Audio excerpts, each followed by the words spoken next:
جو break down ہم دیکھ رہے ہیں، جو کہ مثال کے طور پہ جمہوریت کی سپریمیسی کا، آئین کی بالادستی کا، یہ کمپلیٹ بریک ڈاؤن جو پوری کیفیت ہے، اس کا سب سے امپورٹنٹ رول یہ ہے کہ یہ نہ ہو پاتا اگر ہماری عدلیہ کی اوور سائٹ برقرار رہتی اور وہ جوڈیشس اوور سائٹ ہوتی، وہ بیسڈ آن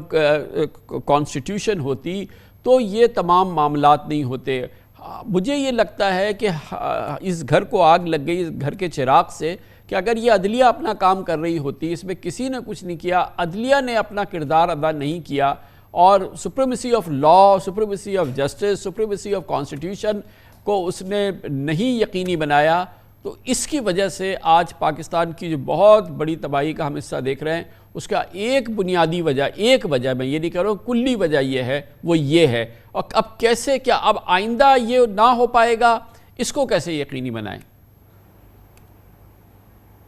جی شکریہ کامران صاحب۔ جیسا کہ آپ کو پتہ ہے، میں پاکستان کی عدلیہ کا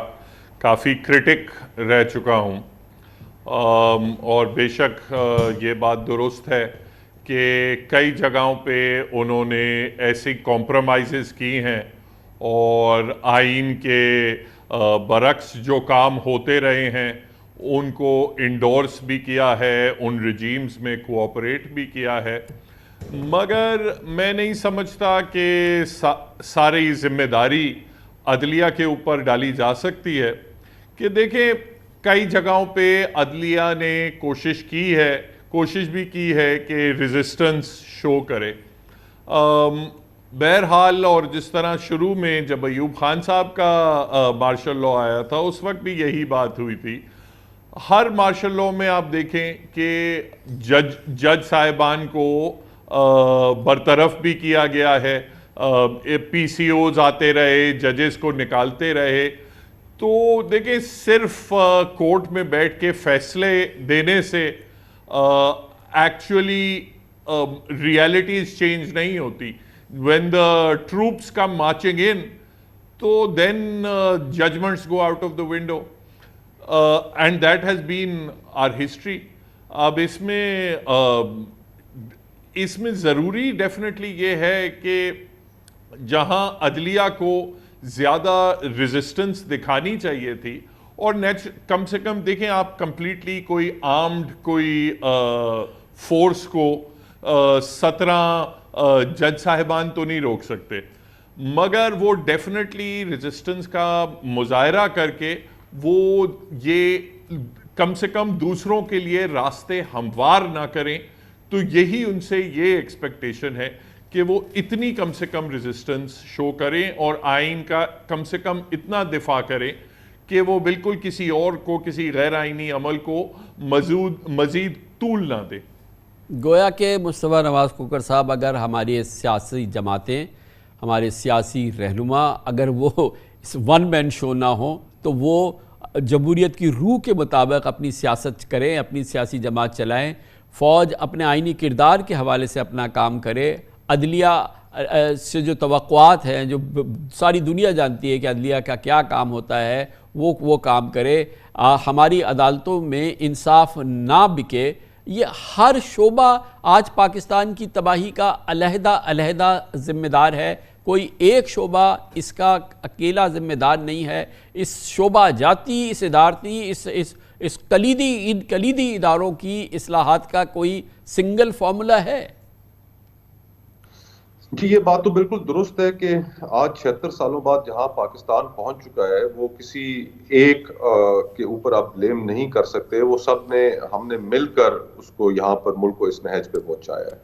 اب سوال یہ پیدا ہوتا ہے کہ اب اگر ہم نے اس برنک سے ملک کو واپس ریسکیو کرنا ہے تو وہ ہم کیسے کریں گے؟ اس کے اندر ایک تو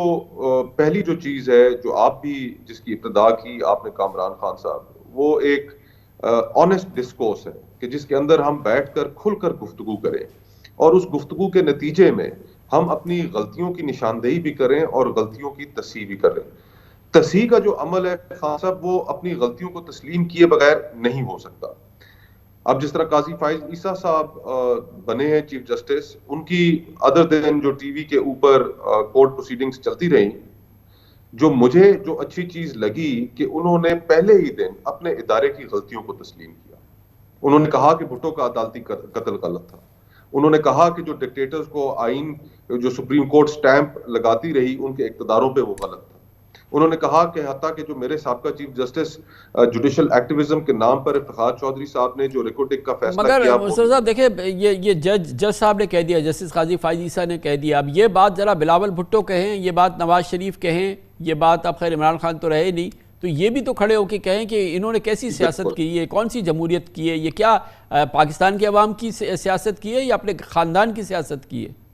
جی بالکل, میں اسی طرف آ رہا تھا کہ کم از کم سپریم کورٹ کی جانب سے قاضی صاحب نے ایک اچھی ابتدا کی ہے, اور اس ابتدا کا جو سپرٹ ہے وہ سپرٹ یہی ہے کہ جی ہم سب اپنی غلطیوں کو تسلیم کریں. پولیٹیکل پارٹیز کو بھی اپنی غلطیوں کو تسلیم کرنا پڑے گا, ہماری اسٹیبلشمنٹ کو, فوج کو اپنی غلطیوں کو تسلیم کرنا پڑے گا, اور پھر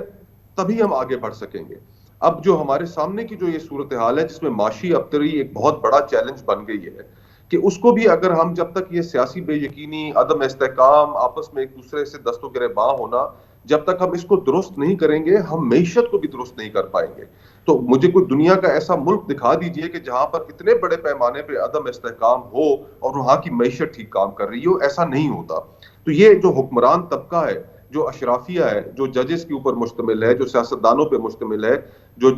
جنرلز پہ مشتمل ہے, جو بیوروکریسی پہ مشتمل ہے, جو ہمارے بڑے بزنس مین ہیں, ہم سب کو مل کے راستہ نکالنا ہوگا. اب یقیناً ہم ایسی نہج پہ پہنچ گئے ہیں کہ اگر راستہ نہ نکالا اور راستہ نکالے بغیر, خان صاحب یہ جو آنے والے الیکشنز ہیں اس میں ہم ایک بڑے بحران سے دو چار ہو سکتے ہیں.